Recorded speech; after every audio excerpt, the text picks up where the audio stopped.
मौलाना तारिक जमील के बेटे आसिम जमील ने खुदकुशी क्यों की?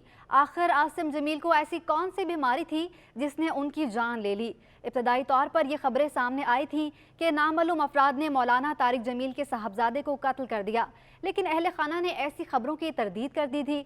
आसिम जमील के भाई ने वीडियो बयान में बताया था कि उनके भाई जहनी बीमारी में मुब्तला थे और उनका इलाज जारी था, जबकि आखिरी 6 महीने में उनकी बीमारी की शिद्दत बढ़ गई थी। उन्होंने भाई की बीमारी की वजाहत नहीं की थी, ताहम सिर्फ इतना बताया था कि उनके भाई बचपन से शदीद डिप्रेशन का शिकार रहे थे।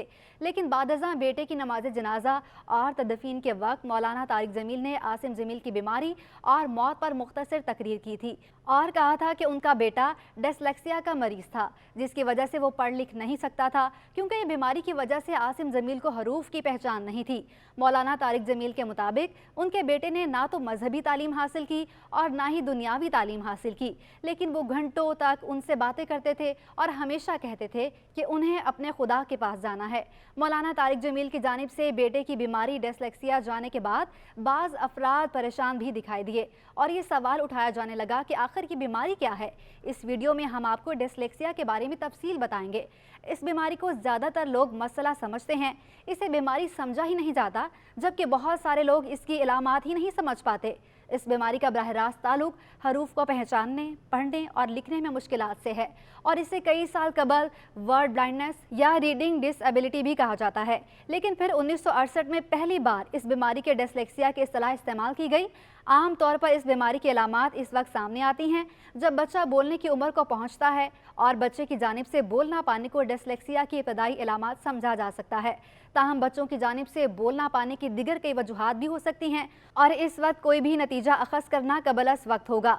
इस बीमारी की ज़्यादातर इलामात इस वक्त खुलकर सामने आती हैं जब बच्चे स्कूल जाना शुरू करते हैं और वहीं उन्हें हरूफ को पहचानने, लिखने और पढ़ने में मुश्किलात दरपेश आती हैं।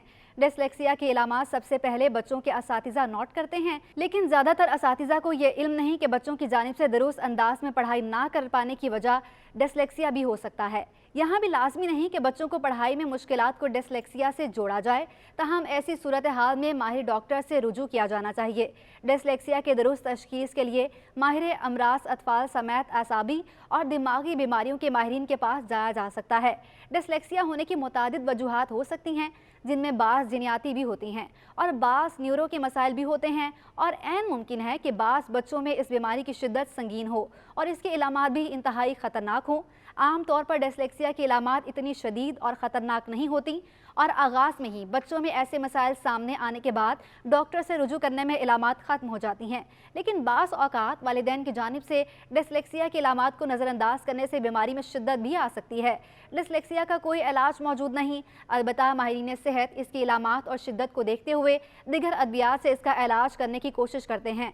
डिस्लेक्सिया के शिकार बच्चों के साथ एक और नाइंसाफ़ी ये होती है कि वालिदैन और दिगर अफराद उन्हें कम अकल और नालायक समझकर पढ़ ना पाने पर डांटते दिखाई देते हैं और उन पर गुस्से का इजहार भी किया जाता है, जिस वजह से ऐसे बच्चों में मायूसी बढ़ सकती है।